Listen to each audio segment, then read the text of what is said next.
గారితో మా మా ఫ్యామిలీ ప్రయాణం నాకు 2010లో పరిచయం అయ్యారు. నాకు పద్మావతి ద్వారా పరిచయం అయిన తర్వాత అప్పుడు నాకు యాక్చువల్ జాబ్ అనేది లేదు. నాకు అప్పుడు ఫ్రీలాన్స్గా చేసేవాడిని. పద్మావతి ద్వారా పరిచయం అయిన తర్వాత ఇంటికి వచ్చి ప్రేయర్ చేయించుకున్నాను అంకుల్ గారు. అది మా మొదటి పరిచయం.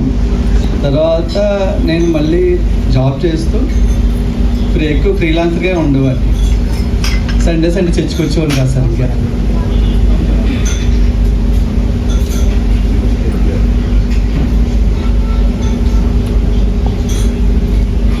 అప్పుడు ఒక సండే నేను చర్చి ఎక్కువ వచ్చేవాడిని కాదు. అప్పుడు అంకుల్ గారు ఒకసారి చెప్పారనమాట, సండే 80% నువ్వు చర్చి మానకూడదు, నువ్వు రెగ్యులర్ రావాలి, నీ వర్క్ ఎక్కడికి పోదు అని చెప్పారు. అప్పుడు అంకుల్ గారికి చెప్పాను, నాకు పర్మనెంట్ జాబ్ కావాలి, అలాగే సండే చర్చికి రావాలి రెగ్యులర్గా అంటే ఆయన ప్రేయర్ చేశారు. ఆయన ప్రేయర్ చేసిన తర్వాత నాకు 2011లో అన్నపూర్ణ స్టూడియోలో మేనేజర్గా జాబ్ వచ్చింది. అది స్టిల్ ఇంకా కంటిన్యూ అవుతుంది. ఇదంతా అంకుల్ గారు వచ్చే ప్రార్థన వల్లే. అలాగే అంకుల్ గారు చాలాసార్లు చెప్పేవారు, నీకు ఒక ఇల్లు కావాలి శ్రీనివాస్, ప్రేయర్ చేస్తాను నీ గురించి అన్నారు. అలాగే అంకుల్ గారు ప్రేయర్ చేశారు. 2 years బ్యాక్ నాకు బెంగళూరులో ఇల్లు వచ్చింది. ఇదంతా ఆయన గొప్పతనమే, మాదేం లేదు. ఎందుకంటే అంకుల్ గారిలో ఉండి దేవుడు ఎన్నో అద్భుతాలు చేశాడు నా జీవితంలో. అలాగే నా కొడుకు విషయంలో, నా వైఫ్ లక్ష్మి ఆరోగ్య విషయంలో, అలాగే మా అమ్మ నాన్న, అలాగే నా కుటుంబంలో ఎన్నో మేలు పొందాను. ఇవన్నీ అంకుల్ గారి ప్రత్యేక ప్రార్థన వల్ల.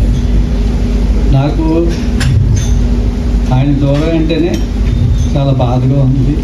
కానీ అందరూ ఎప్పుడొకప్పుడు వెళ్ళాలి దేవుడి దగ్గరికి, ఇంకా తమాయించుకుంటున్నాను. ఇంకోటి ఏంటంటే నేను ఎక్కువ బయట తిరుగుతూ ఉంటాను, లొకేషన్ కోసం, పర్మిషన్ కోసం. అలాగే బయటికి ఊళ్ళు కూడా వెళ్తుంటాను కంపెనీ పని మీద. ఎప్పుడు బయటికి వెళ్ళినా కానీ అంకుల్ గారితో ప్రేయర్ చేయించుకుని బయటికి వెళ్తాను. అది వెళ్ళిన రోజు నాకు సక్సెస్ వస్తుంది. ఇవన్నీ నాకు 2010 నుంచి నా జీవితంలో ఎన్నో జరిగాయి. అంటే ఎక్కువసార్లు ఎప్పుడు చర్చలు ఎక్కువ చెప్పలేదు నేను, కానీ ఇప్పుడు సమస్యనే చెప్తున్నాను అంకుల్ గారి గురించి. ఆయన ద్వారా నేను చాలా మేలు పొందాను అంకుల్ గారి ద్వారా. కానీ ఆయన ఇప్పుడు వర్కింగ్ ఎలా పడి కానీ మా రోజు చెప్తూ ఉంటాడు.